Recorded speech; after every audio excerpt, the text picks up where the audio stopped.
Ambulance service. Is the patient breathing? No. They're not breathing? No. Okay. And who was it we're talking about? Lexi, she's 3. She's 3. Bear with Yeah. me. Okay. So she's unconscious and she's not breathing. So help has been arranged, okay? On a cold January night in 2018, a young mother in Rugby, England, dialed emergency services in a panic. Her 3-year-old daughter, Lexi Draper, wasn't breathing. Paramedics rushed to the scene, but the little girl could not be saved.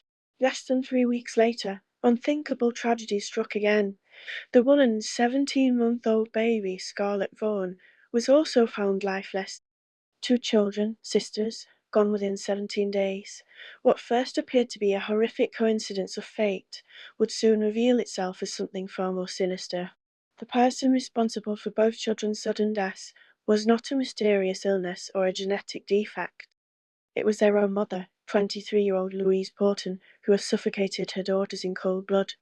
This is the true story of how a seemingly ordinary young mum betrayed her children's trust in the most evil and calculated way, and how her crimes were uncovered and brought to justice. Louise Porton was just 22 years old, a single mother of 2 small girls living in a flat in Rugby, Warwickshire. Outwardly, she fit the profile of a struggling young mum doing her best. Her oldest, Lexi Draper, was 3, a bright toddler described by relatives as a happy, golden little girl. Baby Scarlett Vaughan was only 16 months old, just learning to toddle and giggle. The girl's father, Chris Draper, was no longer in Louise's life. In fact, he had never even met baby Scarlett. Louise largely raised the children on her own, with some help from her sister and extended family. Those close to the family later said the children seemed well cared for and loved. No one suspected the darkness that was brewing behind closed doors. Beneath the facade of a devoted mother, Louise Porton was growing resentful of the constant demands of parenting. Friends and caregivers would later testify that Louise often shirked her responsibilities. Between mid-2016 and late 2017, she had lived with her girls at a house in Willenhall near Walsall. There, her landlord's wife found herself watching Lexi and Scarlett more and more while Louise went out to party and socialise. According to this landlady, Porton would do whatever she could not to have them with her, routinely leaving the children in others' care so she could enjoy nights out. Louise fancied herself something of a glamour model who spent hours on dating apps, even claiming to be a model in her online profiles. In truth, she had no real modelling career. Instead, she used dating sites to find men, and was even arranging to perform sexual services for money when the opportunity arose. Shockingly, this behaviour continued even as her daughters were in distress. It would later emerge that while Lexi was hospitalised gravely ill, Louise snuck away to snap topless photos in a bathroom and solicit men for paid sex acts online. These troubling glimpses of Louise's priorities, her social life, her dating life, her own desires, hinted at a motive that would soon become all too clear. She increasingly saw her innocent little girls not as beloved daughters, but as inconveniences holding her back from the life she wanted to lead. In the first days of January 2018, signs of danger began to surface. On January 2, Lexi Draper was rushed to the hospital after suddenly falling ill at home. Louise told doctors that Lexi had suffered some kind of seizure or fit. The toddler was treated and sent home with antibiotics for a suspected chest infection. Just 2 days later, on January 4, 2018, Lexi had another terrifying episode. This time, the 3-year-old stopped breathing entirely. Paramedics arrived to find Lexi near death, but thanks to skilled resuscitation, they managed to revive her and save her life. It was a close call, far too close. Lexi's brush with death on January 4 was inexplicable to doctors at the time. In hindsight, it was the second attempt on the little girl's life. Investigators later concluded that both of those emergency hospitalizations on January 2 and January 4 were caused by Louise herself trying to harm Lexi, but in that moment no one realised the truth. Louise Porton played the worried mother well, hovering over Lexi in the hospital. Only her cell phone betrayed her sinister state of mind. During the very hours that Lexi fought for life, Louise was Googling phrases like "why did my 3-year-old stop breathing, and can you actually die if you have a blocked nose and cover your mouth with tape? She even looked up how long it takes a body to grow cold after death and read an article titled "Toddler Brought Back to Life After Nearly Drowning." The young mother was studying ways to kill. It was as if Louise was doing research for the murder she was planning, and chillingly, little Lexi was the target of her experiments. Despite Lexi's 2 emergency trips to the hospital, nothing could conclusively prove foul play at that time. After the January 4 incident, Lexi recovered home under her mother's care. For the next week and a half, life in the Porton household carried on unremarkably. Then, in the pre-dawn hours of January 15, 2018, Louise Porton made a frantic call to 999. She claimed she had checked on Lexi in bed in the middle of the night, only to find her daughter lying unresponsive. Paramedics arrived once again, but this time there was no saving Lexi. The 3-year-old was pronounced dead at the family home in Rugby in the early hours of that morning. A beautiful, lively toddler was suddenly gone, and a family was shattered. Porton told authorities she had no idea what happened. One moment Lexi was fine, the next she wasn't breathing. Given the lack of an immediate explanation, medical staff initiated sudden unexpected death in childhood (SUDC) protocols, an autopsy was ordered, and detectives began routine inquiries. At this point, however, Lexi's death was still being treated as an unexplained tragedy, not a murder. Neighbours and relatives grieved with Louise, utterly unaware that Lexi had in fact been suffocated by her own mother's hand. Louise Porton's behaviour in the aftermath of Lexi's death would later prove telling. She did not act like a heartbroken mother. The very day after Lexi died, while her family was mourning, Louise was on her phone almost constantly. She accepted 41 new friend requests from men on a dating app the day after Lexi's death, fishing for male attention online. To one man, she described herself as a model, enjoying her freedom. When it came time to plan Lexi's funeral, Porton's demeanour was disturbingly blithe. At the funeral parlour, just 2 days before Scarlett's death, staff overheard Louise laughing and flirting on a FaceTime video call with a man.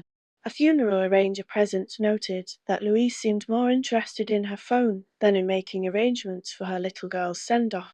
These odd behaviours raised quite concern among some who observed them, but nothing concrete could be done. After all, grief takes many forms. Who could imagine that this young mother's detached attitude was because she herself had caused the tragedy? On February 1, 2018, a mere 17 days after Lexi's death, the nightmare repeated itself. This time, it was baby Scarlett. Louise Porton was staying at a hotel with 17-month-old Scarlett. The family had temporarily moved, perhaps to escape the sadness at home. Late that night, CCTV footage captured Louise carrying the toddler out of their room. Scarlett looked perfectly well on the cameras, resting her head on her mother's shoulder. But minutes later, around midnight, Louise Porton was seen on CCTV again, this time carrying what appeared to be an unconscious Scarlett to her car. According to Louise's later account, Scarlett had suddenly fallen ill and stopped breathing as they drove, so she pulled into a retail park and called for medical help. Notably, she did not dial 999 emergency as one would expect for a baby who isn't breathing. Instead, Porton placed a non-emergency 111 call, a delay that made little sense given the dire situation. As that call was placed, evidence shows that Scarlett may already have been dead in the back seat of Louise's car. In an almost unfathomable act of cold-bloodedness, Louise even stopped to fill up her car with petrol while her child lay dying, or dead, in the vehicle. CCTV at a petrol station caught the young mother calmly pumping gas, not showing any visible distress, while baby Scarlett's limp body was in the back seat. When an ambulance finally met Porter at the roadside, the outcome was tragically predictable. Little Scarlett was pronounced dead on arrival at the hospital. A responding paramedic recalled that Scarlett's body was freezing and completely lifeless by the time he reached her, signs that the child had been dead for some time before medical help ever arrived. Just like her sister, Scarlett had been suffocated. Later examination would find telltale bruising on Scarlett's tiny neck, indicating she had been strangled. 2 young siblings, healthy and happy just days before, were now gone, and the only person who had been with both at their final moments was their mother. It was an almost inconceivable scenario. As the reality set in that two children from the same family had died unexpectedly within days, suspicions that had been quietly brewing now grew impossible to ignore. Hospital doctors noted that there was no medical reason why either child should have died, let alone both. These were not sickly children. They were killed by someone deliberately blocking their airways, a fact that autopsies soon confirmed. Louise Porton's charade was coming to an end. With Scarlett's death, authorities could no longer write off these events as coincidences. Warwickshire Police immediately launched a full murder investigation in February 2018. Investigators began to retrace Louise Porton's steps and scrutinise her actions over the prior months. Very quickly, damning evidence surfaced that tied Porton to the crimes. Detectives seized her mobile phone and combed through its data. What they found was horrifying, a trail of internet searches and messages that showed clear premeditation. In early January, before Lexi's death, Louise had searched questions like, why do toddlers stop breathing? And how long after drowning can someone be resuscitated? She had Googled methods of causing suffocation, including queries about using tape to cover a child's mouth. After Lexi's death and before Scarlett's, she continued researching death and resuscitation, even looking up morbid articles on what happens to a body after death, such as how long it takes to get cold. This was a chilling digital fingerprint of a killer preparing to act. Text messages further strengthened the case. On the night of Scarlett's death, as Louise returned to the hotel with her baby, she sent multiple texts to people suggesting that Scarlett was ill and that she might lose her too.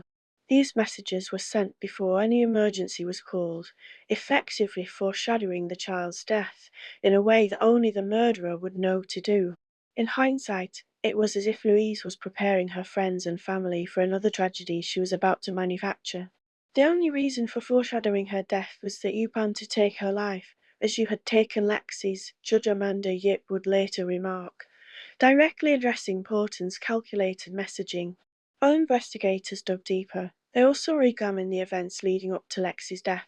Those earlier hospital visits in the first week of January now appeared in a sinister new light. Evidence indicated that Louise had tried to kill Lexi at least twice before finally succeeding. The fits that landed Lexi in the hospital on January 2 and 4 were not medical mysteries at all. They were likely episodes of Porton suffocating her child until Lexi went unconscious. The second time on January 4, Lexi nearly died and had to be revived by paramedics. Only quick medical intervention saved the toddler then, foiling Louise's plan temporarily. Undeterred, Porton waited and tried again. By January 15, when she squeezed the life out of Lexi for the last time, she had refined her method. Investigators believe Porton deliberately delayed calling for an ambulance until she was sure Lexi could not be resuscitated. In fact, the evidence showed that by the time she dialed 999 that night, Lexi had already been dead for some time. The same appears to be true with Scarlett. Louise waited until her baby had no hope of revival before seeking help. The forensic and digital evidence against Louise Porton was overwhelming. By mid-March 2018, police felt confident enough to make an arrest. On March 20, 2018, Louise Porton was arrested on suspicion of murdering Lexi and Scarlett. Throughout lengthy police interviews, Porton denied any wrongdoing. She clung to her story that she was a loving mother who had inexplicably lost her children to some unknown cause. In a prepared statement to police, she insisted, "My children were never an inconvenience to me, and I accommodated my lifestyle and personal life around them. I still don't know how my daughters died or what caused it." These words rang hollow in the face of the evidence. Detectives observed that Porton showed no real emotion or remorse during the entire investigation.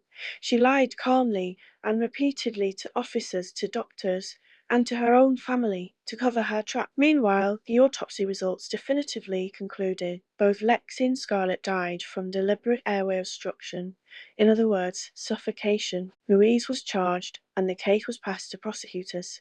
There was little doubt that the deaths of these two innocent children were intentional homicides. The case of Regina V. Louise Porton went to trial in July 2019 at Birmingham Crown Court.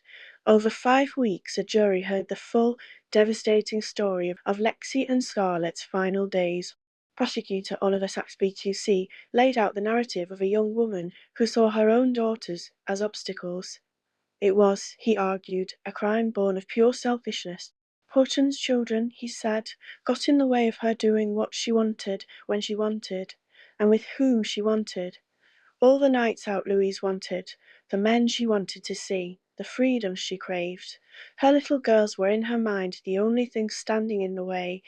Saxby walked the jury through the sinister Google searches Louise conducted, the disturbing text messages and social media activity, and the blatant lies she told to authorities.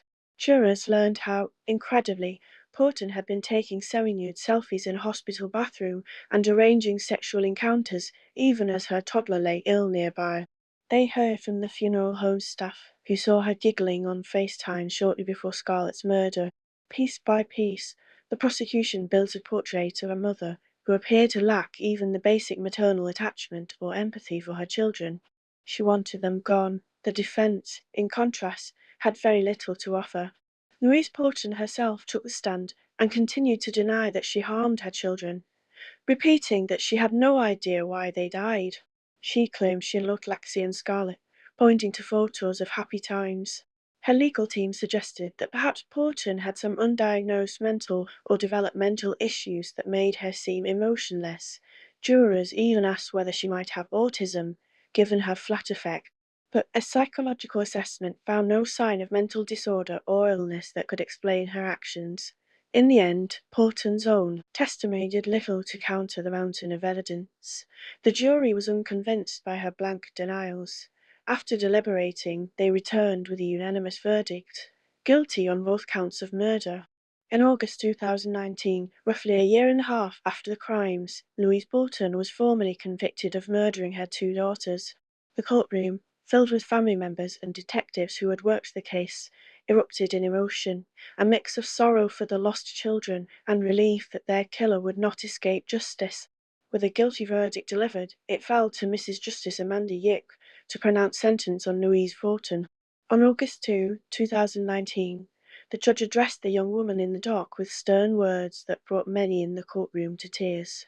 Justice Yick called Porton's acts nothing short of evil, a calculated decision to murder 2 little girls who depended on her. She emphasized the unique betrayal inherent in this crime. The murder of any child by her mother involves the grossest abuse of trust, the judge said bluntly. Lexi, 3, and Scarlett, 17 months, were blameless young children, plainly vulnerable, and they should have been able to trust their mother to care for them. Instead, you took their young lives away. Justice, Yip scolded Porton. In a particularly striking condemnation, the judge told Louise, one way or another, you squeezed the life out of each of your daughters, only calling the emergency services when you knew they were dead. The courtroom fell silent as those words hung in the air, reminding everyone of the horror that Lexi and Scarlett must have experienced in their final moments. When it came to punishment, the law offered only one appropriate sentence: life imprisonment. For the murder of 2 children, the sentencing guidelines set a high starting point, typically around 30 years minimum. Justice Yip saw multiple aggravating factors: the gross breach of a mother's trust, the vulnerability of the victims, and evidence that Porter's actions were premeditated, though not a long-term plan, certainly not impulsive either. Weighing these against mitigating factors like Porton's youth, she was 21 at the time of the killings, and lack of prior criminal record, the judge decided on a firm sentence.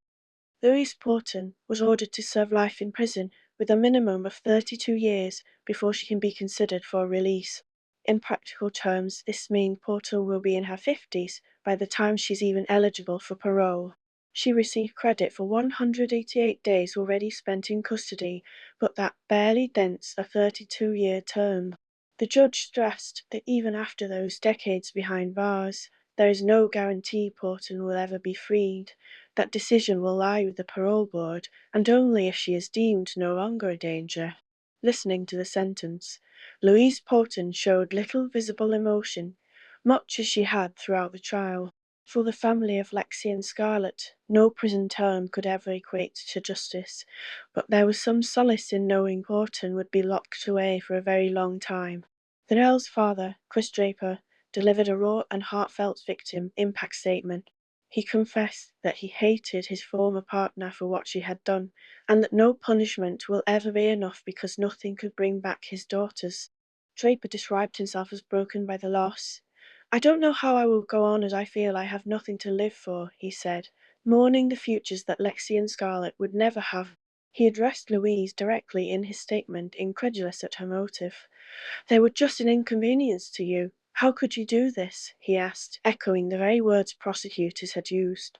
"I sit and think day and night, and I can't understand why my two little girls were taken away because Louise wanted to sleep around." To Chris and his family, it was as simple and as incomprehensible as that. Louise killed their children so she could be free to pursue men and a party lifestyle. Chris Draper also revealed a haunting detail. He had tried to warn authorities about Louise. He had voiced concerns to social services about his daughter's safety, but felt those warnings went unheeded. "Maybe if social services had listened to me, my girls would still be alive today," he lamented bitterly. That painful question, whether Lexi and Scarlett could have been saved if early suspicions had been acted on, will forever weigh on the family. Detectives who worked the case also struggled to comprehend Porton's actions. Detective Superintendent Pete Hill of Warwickshire Police spoke after the sentencing, praising the lengthy prison term. "I will never be able to understand why Louise Porton murdered her children," he admitted. Not content with killing one of her children, she did exactly the same to her other daughter. Investigators noted that Porton had shown no remorse whatsoever from start to finish. Not during the police inquiry, not in court, and not even at sentencing. The consensus was that justice was served as well as it could be. These were premeditated murders for which she has shown no remorse, and the length of the sentence reflects this," Hill said, firmly endorsing the outcome. The case of Louise Porton sent shockwaves through the UK. Public reaction was one of horror, anger, and profound sorrow. It is rare, and particularly shocking, to hear of a mother killing her own children for such selfish reasons. The tabloids dubbed Porton a sex-obsessed monster, and even reputable news outlets described her crimes as the ultimate betrayal of maternal trust. Many in the public struggled to wrap their minds around how a mother could do this. Was it pure selfishness, some deeper pathology, and no mental illness or disorder could explain Porton's behaviour? In the judge's words, "The sad truth is the evidence offers no real reason for Lexi and Scarlett's deaths, other than that you, their mother, decided to end their lives." It was a stark conclusion. Sometimes evil defies explanation. In the aftermath, there were calls to investigate whether social services or health professionals missed any warning signs between Lexi's and Scarlett's deaths. Indeed, a serious case review was reportedly conducted by the local Child Safeguarding Board to examine the agency's involvement, or lack thereof, in the Porton case. Questions were asked. After Lexi's suspicious death, should there have been closer monitoring of Scarlett? Porton had been arrested only after Scarlett died. Could intervention after Lexi's death have saved Scarlett's life? While no officials publicly admitted failures, Chris Draper's words about being ignored gave voice to the public's frustration. The case became a grim reminder of how difficult it can be to detect a murderer who hides behind the appearance of a grieving parent. Even experienced doctors initially couldn't prove Lexi had been harmed, illustrating the challenge of catching such crimes in time. Legally, the Louise Porton case reinforced the severity with which the justice system treats child murders. Her 32-year minimum life sentence is one of the harshest penalties given to a woman of her age in recent UK history, reflecting society's absolute condemnation of her actions. As of this writing, Porton, now in her late 20s, is serving her sentence at HM Prison Foston Hall. She will be an older woman before she can even petition for parole, and it is entirely possible she may never be released if she is deemed a continuing danger. For the family of Lexi and Scarlett, every day of those 32 years is little solace compared to the lifetime without the girls' smiles and laughter. The only comfort, as Lexi and Scarlett's father put it, is that Lexi and Scarlett are together now in heaven, safe from any further harm. The story of Louise Porter is a tragic cautionary tale that continues to haunt all who hear it. It is a story of two innocent children who should have grown up loved and protected, but instead had their lives stolen by the one person meant to keep them safe. It is also a story of dogged investigators and prosecutors who saw through a web of lies to unmask a murderer hiding in plain sight. In the end, the case stands as a stark reminder that evil can wear the face of a mother, and that justice, when it comes, must speak loudly for those who no longer have a voice. Lexi Draper and Scarlett Vaughan will never be forgotten, and their short lives, though ended in darkness, have sparked a light to ensure that those who harm them are held to account. Their mother, Louise Porton, will spend decades in prison remembering the beautiful daughters she chose to sacrifice, a fate well deserved for her unfathomable betrayal.